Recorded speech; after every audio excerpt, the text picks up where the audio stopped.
بأمانة طعمية بأمانة، أنت يعني تشوف نفسك من الحلوين بأمانة؟ انت عايز الامانه؟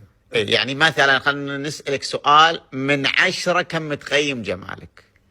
وبأمانة. بامانه انا هجاوبك بامانه حبيبي بصراحه. عشان ايه؟ ما ايه يعني، انا ادي لنفسي يعني 8 عشان اكون صراحه.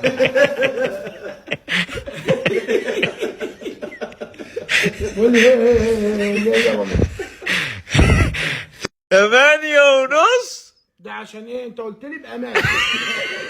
انا كان ممكن ازود، ما رضيتش أزود. بس ضحكتك احس انك يعني لا يا بيه، مالهاش ضحكه، مالهاش دعوه، انا بضحك على ضحكه لا يعني جد 8.5.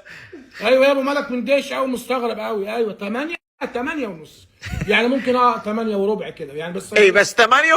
ايوه. حلو. طيب الحين انت اذا وصلت 8 اعطيه كم تعطيه؟ اعطيه 2 ونص كده، انا بقول لك بصراحه. طيب انا بريح لي شوي، بس احس اني فيني نوم وبرجع لكم. حلو. عندنا شغل تريح. عندك شغله؟ بريح شوي هذا. هم جابوا السيارات الحين؟ بعد شوي يوصلون 5 دقائق 10 دقائق هم جايين.